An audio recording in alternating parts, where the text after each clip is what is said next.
नाज़रीन, field marshal Asim Munir का बयान और उसकी वजह से बहुत से सवालात और हर जहन में सवाल हैं कि सैयद आसिम मुनीर ने, फील्ड मार्शल आसिम मुनीर ने ये बयान क्यों दिया, इसके पीछे बैकग्राउंड क्या है इतना इंडिया के हवाले से, और इसकी वजह क्या थी कि ये बयान देना पड़ा, और फिर ये कि ये जो मशरक़ का जिक्र किया है इसका क्या मतलब है। ख़ास तौर पे इस मशरक़ी इलाकों यानी कि इंडिया का जो मशरक़ है वो कौन से इलाके हैं, आखिर उनको क्यों निशाना बनाना है, वहाँ पे क्या रखा हुआ है।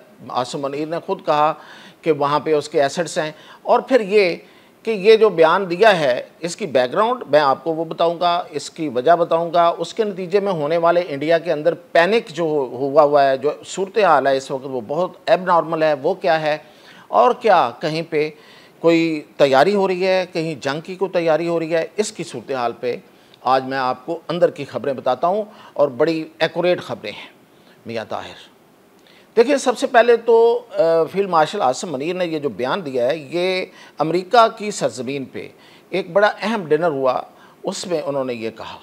बड़ी अहम मुलाकातों के बाद जो उनकी सेंटकॉम की लीडरशिप के साथ मुलाकातें हुई, जो ऑन गोइंग यानी कि जो फारग हुए हैं जनरल कोरिला, और जो आए हैं उनके साथ जनरल कूपर जो हैं उनके साथ जो उनकी मुलाकातें हुई, उनके बाद ये फिर एक गैदरिंग होती है और उसमें ये सवाल जवाब होते हैं, और उसमें ये सैयद आसिम मुनीर ने कहा क्या, उन्होंने कहा कि इस बार हम इंडिया पर हमला शुरू करेंगे मशरक़ से, और फिर हम मगरब की तरफ जाएंगे, और मशरक़ जहाँ पे उसने अपने उसके बहुत से असासे हैं, और इस बार हमारा ये हमला इस तरह का होगा, और ये पहले वाला जो जवाब है उस तरह का नहीं होगा। यानी कि बड़ा सख्त बयान है। अब इसका जायज़ा लेते हैं कि ये आखिर मशरक़ से कहने का मतलब क्या, बयान देने का की वजह क्या है। तो सबसे पहले तो देखें कि जो वजह है उसका जायज़ा लेते हैं। इंडिया हमें कहाँ कहाँ से अपनी प्रॉक्सीज़ के ज़रिए हम पर हमला आवर है, तो वो है बलूचिस्तान और वो है खैबर पख्तूनख्वा। बलूचिस्तान, खैबर पख्तूनख्वा हमारे जान से प्यारे, हमारे इंटीग्रल पार्ट एंड पार्सल, और फिर ये कि ये मादनी दौलत से माला माल, और यही नहीं है बल्कि ये सी पैक का रास्ता है, ये सी पैक का रूट है। यानी कि सी पैक जो है वो उसका कुछ हिस्सा खैबर पख्तूनख्वा से गुजरेगा, और बहुत ज़्यादा हिस्सा जो है वो बलूचिस्तान से गुजर रहा है, और वहाँ पे ग्वादर है, और बहुत से इकनॉमिक जोन बनने हैं, एक बहुत बड़ा जो इसकी एक्टिविटी है। अब उसको ख़ास तौर पे इंडिया जो है वो निशाना बनवा रहा है अपने प्रॉक्सीज़ BLA और TTP के ज़रिए, और उनको बाकायदा उन पर फंडिंग है और डॉलरों की बारिश हो रही है, असला फ्राहम किया जा रहा है, इंटेलिजेंस दी जा रही है। तो ये है इसका बैकग्राउंड कि अब हमने इंडिया पे हमला किया तो हम उसके मशरक़ की तरफ जाएंगे। अब मशरक़ में है क्या, मशरक़ में अगर आप जायज़ा लें तो ये कौन सी रियासतें बनती हैं इंडिया की, वो है झारखंड है, वो है बिहार है, वो यूपी है, और उड़ीसा है, ये वाली रियासतें हैं। लेकिन ये जो रियासतें हैं इनको रास्ता कहाँ से जाता है, ये बड़ी अहम बात है। ये देखें, ये उनके बयान में तय दर तय चीज़ें हैं। एक तो ये कि मशरक़ में ये वाली रियासतें हैं, ठीक है, उनको रास्ता पाकिस्तान से डायरेक्ट नहीं जाता, तो फिर हम हमला कहाँ से करेंगे। एक तो पॉसिबिलिटी हर वक्त हमारे पास है, वो है हमारे मिसाइल्स, जो कि लॉन्ग रेंज मिसाइल्स हैं, और वो मिसाइल जो हैं वो बड़े कारगर मिसाइल हैं। और उन्होंने इसी अपने स्पीच में एक बड़ा सिंबॉलिक बात की। उन्होंने कहा कि एक ट्वीट हुआ था और उसमें सूरा फील के साथ अंबानी की तस्वीर थी, कि बड़ी गौर करने वाली बात है कि ये क्या कहना चाह रहे थे आसिम मुनीर। जिनको कहना चाह रहे थे उन्हें समझ आ गई थी। अब यहाँ पे अजीबोगरीब उस पर ताने बाने बुने जा रहे हैं। असल में सूरा फील में अबाबील का जिक्र है, और अबाबील हमारे पास मिसाइल है, पाकिस्तान का मिसाइल अबाबील है, उसका नाम अबाबील रखा हुआ है। और ये जो अबाबील है ये इतना ताकतवर मिसाइल है, और इतना इसकी जो रेंज है, इतनी दूरमार रेंज है इसकी, कि पूरा इंडिया इसमें आता है। तो ये था बताना। और अंबानी की एक बहुत बड़ी वहाँ पे, आपको पता है कि कर्नाटका में एक इतनी बड़ी वो रिफाइनरी है कि दुनिया की सबसे बड़ी रिफाइनरी है, और वहाँ पे कारोबार क्या हो रहा है कि रशिया से सस्ता तेल ला के वहाँ से रिफाइन करके पूरी दुनिया को बेचा जा रहा है, और अंबानी ही दौलतमंद हो रहा है ना उसमें। इंडिया को तो खैर कोई फ़ायदा नहीं हो रहा, ये एक अलहदा कहानी है, फिर कभी बताएंगे। तो ये मकसद था कि ये मिसाइल जो है ना, ये यहाँ वहाँ जाके लगेगा, जान निकल जाएगी।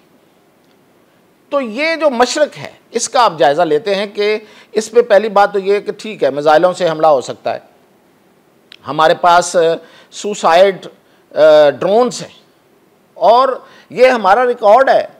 ये जो जिन लोगों ने ये जंग देखी, जिन मुल्कों ने जिन्होंने इसको मॉनिटर किया, जिन मुबसरीन ने, आज़ाद एयर फोर्सेस ने, दूसरे मुल्कों की एयर फोर्सेस ने, उन्होंने देखा कि पाकिस्तान की तरफ से जाने वाले ड्रोन जो हैं वो तबाह नहीं हुए, वो वापस आए अपनी कार्रवाई करके, जबकि इंडिया की तरफ से आने वाले सारे ड्रोन यहाँ पे मार दिए गए, सॉफ्ट किल कर दिए गए गन के साथ।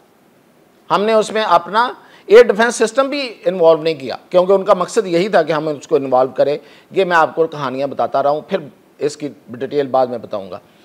अब ये जो हमारे पास ड्रोन हैं, जो सुसाइडल ड्रोन हैं और बड़ी लॉन्ग रेंज ड्रोन हैं, वो हमारे पास मल्टीपल हैं। हमारे अपने बनाए हुए हैं शाहपर और दूसरे, और हमारे आकांक्षी और दूसरे जो हमने टर्की से लिए हुए हैं, और इसी तरह चाइना से, तो उनसे हमला हो सकता है। तो ये हमारी रेंज से बाहर नहीं है। लेकिन इसका एक और पहलू है, वो है कि ये जो हमला हो सकता है इस बार, वो इसको साथ कौन सा मुल्क लगता है, जो कि अब एक मुल्क है, पहले हमारा हिस्सा था, वो है बांग्लादेश।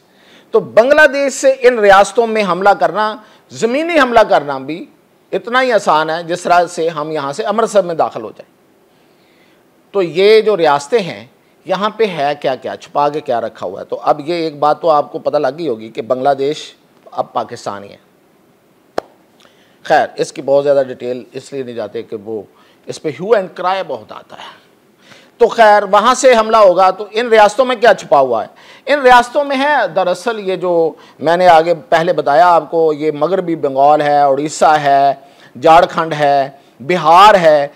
ये जो रियासतें हैं, इनमें मादनी दौलत बहुत ज़्यादा है, इनमें लोहा है, इनमें कोल है, इनमें उनकी जो गैस है, ज़ेर ज़मीन गैस है, पेट्रोल है, ये माला माल है।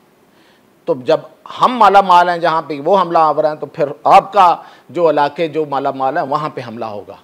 तो जवाब इसी तरह दिया जाएगा। अच्छा जी, अब इसके अलावा वहाँ पे क्या क्या हैं? वहाँ पे ये जो उड़ीसा और झारखंड हैं, ये आपको पता है कि ये मरकज़ हैं इनकी इंडस्ट्री के। बहुत बड़ी इंडस्ट्री है, जैसे कि स्टील की है, लोहे की है, वहाँ पे कोल इंडस्ट्री है इनकी, जो वहाँ से एनर्जी पैदा जो करते हैं ये। वहाँ पे एक अडानी, आपको पता है इसी एरिया में एक अडानी कोल प्रोजेक्ट है इनका, वो उससे एनर्जी हासिल करते हैं। और यहाँ इनका जो कोलकाता इंडस्ट्रियल, कोलकाता आपको पता है कितना बड़ा इकोनॉमिक हब है, वहाँ पे इंडस्ट्री बहुत ज़्यादा है। सेम इज़ कि इसमें वेस्ट बंगाल है, उसका मैंने कोलकाता बता दिया। आंध्र प्रदेश है, इसमें 2 से 3 बड़े जो इनके तजारती मरकज़ हैं, और ना सिर्फ तजारती बल्कि इंडस्ट्रियल मरकज़ हैं। और फिर ये कि इनकी जो वहाँ पे बहुत बड़ा जो कनेक्टिविटी है, रेल कनेक्टिविटी है। और ये इलाके इसलिए भी अहम है, यहाँ पे आपको मैं बताऊँ कि यहाँ इन्होंने ख़ास तौर पे अपना एक गांव है बोझ, उसको इस पूरे इलाके को कवर करने के लिए बोझ गांव के पास इन्होंने एक S-400 भी अपना लगा के रखा हुआ था, जो इसकी पूरी की हिफाजत करता है इस एरिया की। तो इसलिए इनके लिए बहुत अहम है। अब मैं आपको अगली बात बताता हूँ कि अगर हम हमला ज़मीनी और फ़ज़ाई करते हैं अपने मशरक़ी पाकिस्तान से, जो अब आज बांग्लादेश है, तो वहाँ से तो ये तो मशरक़ तो हो ही गया। उससे दूसरी तरफ आप देखें, अभी आप नक्शे पे देख रहे होंगे कि 6 रियासतें और हैं इंडिया की जो जुड़ी हुई हैं एक बड़ी ही बारीक नेक के साथ। बड़ी ही बारीक एक कॉरिडोर है, एक छोटा सा रास्ता है जिसके साथ इंडिया के साथ जुड़ी हुई हैं। इसको सिलीगुड़ी कॉरिडोर कहते हैं, और इसे चिकन नेक भी कहा जाता है। चिकन नेक, मुर्गे की गर्दन। ये जो मुर्गी की गर्दन है, इसको ऐसे करके दबा लेंगे वहाँ से। अगर हम बांग्लादेश से जाते हैं, हम और चाइना, जो कि वहाँ पे एक आपको पता एयर बेस भी बन रही है, तो उसको कट कर देंगे। जैसे ही उसको वो जो मुर्गी की गर्दन है वो कट होगी, ये 6 रियासतें अलग। तो ये है असल में प्लान, ये है असल में प्लान, ये दिया जा रहा है। और उसके बाद जो कहा कि हम फिर वहाँ से, यही नहीं है कि हम वहाँ रहेंगे, बल्कि वहाँ से फिर हम मूव करेंगे मगरब की तरफ। इंडिया का मगरब वो कौन सा है? राजस्थान है और गुजरात है। और आपको पता है कि राजस्थान और गुजरात में पूरी दुनिया की बड़ी बड़ी इंडस्ट्री वहाँ पे लगी हुई है, और ये सिलिकॉन वैली, और वहाँ पे जो पूरा इनका फार्मा इंडस्ट्री है, अद्वियात बनाने वाली, अमेरिकी इन्वेस्टर्स वहाँ बैठे हुए हैं। और वहाँ पे जो ये आईटी और टेलीकॉम का जो, और ये जो फ़ोन बनते हैं, और ये इलेक्ट्रॉनिक्स की एक बहुत बड़ी इन्होंने वहाँ एरिया है जहाँ पे ये प्रोडक्शन होती है। तो फिर वो होगा। तो ये है असल में इंडिया को पूरा बता दिया गया है कि ये करेंगे। इसके अलावा फिर एक और बात की, वो ये की कि इंडिया हमारे पानियों पे बना ले डैम, भले बना ले। जब वो बना लेगा तो हम मिसाइल मारेंगे, 10 मिसाइल लगेंगे और फारग। अब मैं आपको बताऊं इंडिया के सूरत हाल अंदर की क्या सूरत हाल है इस वक्त। ये सूरत हाल है, मैं यकीन से मैंने जब रात से शुरू किया इंटरनेट और बाकी चीज़ें उनकी तरफ जाके देखा, तो वहाँ पे एक पैनिक है। लोग देख रहे हैं कि मैं कहीं, हमारा घर तो इधर, हमारी रिहाइश तो नहीं है इधर कहीं जहाँ डैम बन सकता है। मुमकिन डैम सर्च हो रही है उसमें कि मुमकिन डैम कहाँ बन सकता है, कहाँ कहाँ हो सकता है। लोग लगे हुए हैं, लोगों में पैनिक है इस वक्त वहाँ पे, इंडियंस में।